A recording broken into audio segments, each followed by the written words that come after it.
Dans l'Antiquité, au cœur de la Grèce, un homme émergea des ombres de la mythologie et des croyances populaires pour poser les fondations d'une discipline qui allait transformer la pensée humaine, la philosophie.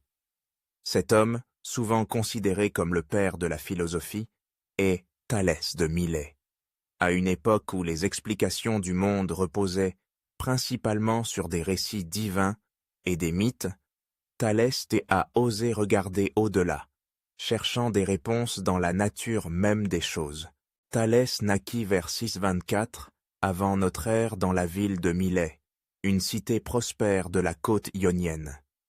Élevé dans un environnement où le commerce et la navigation prospéraient quand il développa une curiosité insatiable pour le monde qui l'entourait.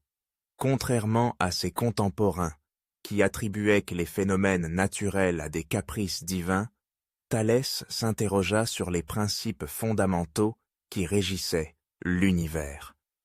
Il se mit alors en quête d'un élément primordial, une substance unique qui pourrait expliquer la diversité des choses. Pour lui, cette substance était l'eau. Il proposa que tout ce qui existe dérive de l'eau, affirmant ainsi que l'essence de la réalité pouvait être réduite à un seul principe. Cette idée, bien que simple, était révolutionnaire. En affirmant que les éléments naturels avaient une origine commune, Thalès posait les bases d'une réflexion qui allait bien au-delà des récits mythologiques. Il suggérait que la nature était régie par des lois et des principes pouvant être compris par la raison humaine. En ce sens, il inaugurait une nouvelle manière d'appréhender le monde, une démarche qui s'éloignait du dogmatisme et de l'irrationalité. Thalès ne se limita pas à sa théorie sur l'eau. Il fut également un astronome et un mathématicien. Il est souvent crédité de l'introduction des concepts géométriques en Grèce, y compris le célèbre théorème qui porte son nom. En observant les étoiles et en cherchant des explications rationnelles à leurs mouvements, il a ouvert la voie à une approche scientifique du cosmos.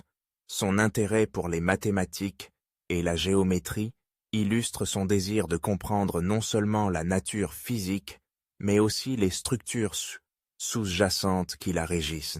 À travers ses réflexions, Thalès a établi un précédent pour la pensée critique et l'examen rationnel des idées. Il a encouragé ses contemporains à remettre en question les croyances établies et à chercher des réponses par l'observation et la raison. Cette quête de connaissance a été poursuivie par d'autres philosophes, tels que Anaximandre et Anaximène, qui ont également tenté de comprendre l'archet, ou le principe originel de toute chose. Ces penseurs ont élargi la portée de la philosophie en explorant des concepts tels que l'infini et l'air comme éléments fondamentaux. L'impact de Thalès ne se limite pas à ses propres découvertes. Son approche a inspiré des générations de philosophes, des Socrate et Platon aux penseurs modernes. En plaçant l'être en tant qu'être au centre de sa réflexion, il a ouvert un dialogue sur la nature de l'existence et la réalité. Cette exploration de l'être a conduit à des questions profondes sur la connaissance, la vérité et la perception, des thèmes qui continuent d'alimenter la philosophie contemporaine. À travers ses contributions, Thalès de Milet a non seulement été le pionnier d'une nouvelle manière de penser, mais il a également établi un cadre pour la recherche éthique intellectuelle qui perdure jusqu'à aujourd'hui.